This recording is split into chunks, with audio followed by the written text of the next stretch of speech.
Watch these teens. We're bombarding them with every trick of the trade to get them to cheat and lie. It's what we do. Hi, I'm Joseph Grenny. And I'm David Maxfield. We're the behavioral science guys. A year ago, we dropped by to visit friend of the show and legendary psychologist Albert Bandura. He's been thinking a lot about the ways good people can be manipulated into doing horrible things. And more importantly, how you can make yourself immune to that manipulation. So we gathered together a few dozen teens to test his ideas. First, let's explore the dark side of the force. How can you help good people disengage from their moral conscience? We put two subjects on a team with two Confederates. We told them that they were competing in a ball toss challenge with another team that didn't really exist. At the end of each round, each team member reports his or her score. If their team total is higher than the fictitious other team's total, they get $1 for each point. If not, they get nothing. So, when you put good kids in a competitive situation like this, what happens? Well, a little bit of cheating. A third cheated, while 2/3 told the truth every single time. No, not bad. So there's the baseline. Now let's use Dr. Bandura's tactics to kill their consciences. Bandura says there are 4 different ways to get good people to disengage from their consciences. Offer moral justification. The ends justify the means. We have to do what's right for the shareholders. Minimize the consequences. Out of sight, out of mind. They're exaggerating. It was just collateral damage. Dehumanize the victims. They're a bunch of animals. They deserve it. And displace responsibility. A few bad apples. I was uninformed. I was just following orders. The fourth is my favorite. First, we'll give them a moral justification for cheating. We gave our subjects the option of either keeping their winnings or donating to charity. These good kids almost universally chose to donate to a children's charity. Great kids. Subjects were also told the other team was keeping their winnings. They're playing for their own money. They decided not to donate. So. Now, listen to how our Confederates use this information. But it doesn't seem fair. I mean, they get to keep the money when I was just going for a great cause.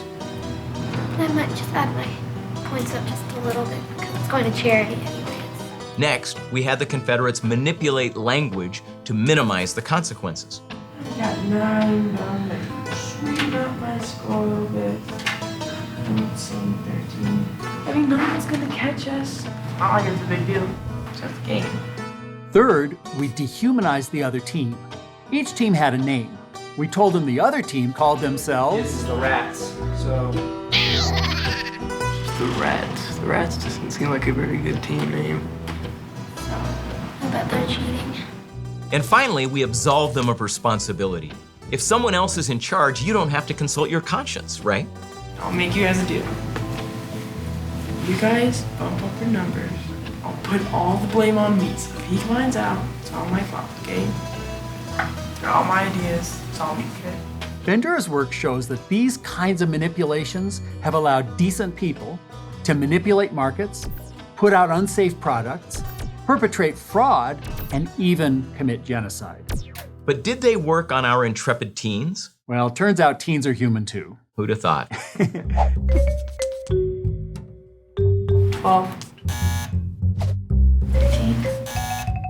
15. Yes, when exposed to the full force of these pernicious influence tactics, 2/3 cheated at least once, and the total number of lies went up 300%. Wow. But there were some who didn't cave. They're the ones we want to learn from. They're giving us the BS you can use. Yes, watch them. See the body language? Notice how they break off eye contact. They physically turn away. Some even took control of the conversation. They sense that something is happening to them that they don't like. Think of all the kids. Yeah, I know. I really want to get the money for them, but I want to do it in a fair way. Here's the big idea. If you can name the game, it loses its power over you. These kids felt the pressure, recognized it, and then changed the game, either by disconnecting or taking control.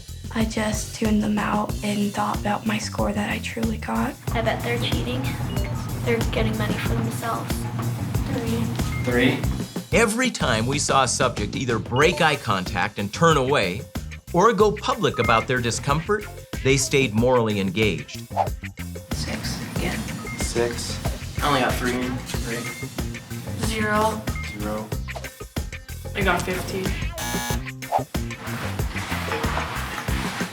I'm gonna smack your upside the head if you do that again. So what's the point here? If you can name the game, you don't have to play it. The only way you can make yourself immune to manipulation is to learn to spot it and repel it. You can repel it by quitting the game or by quickly going public about your concerns. Both strategies keep you connected to your moral compass, ensuring you'll continue to follow it. Good people always do good things if they're morally engaged. If you learn to recognize the 4 ways others disengage you, you can combat the cleverest efforts to control you. I got 14. 14. But at least we didn't. I told you I was going to. I'm Joseph Grenny, And I'm David Maxfield. and that's all the BS for today. Sharpen your behavioral science skills by subscribing to our channel for our latest videos and updates. Click here to subscribe, where we always promise to share some BS you can use. Those guys are being jerks and keeping the money to themselves. Well, let them do that. Well, you might as well say 15, so $15 for the kids can do a whole I mean, lot. I'm good at basketball. I think the next 2 rounds, I think I'll just start sinking it.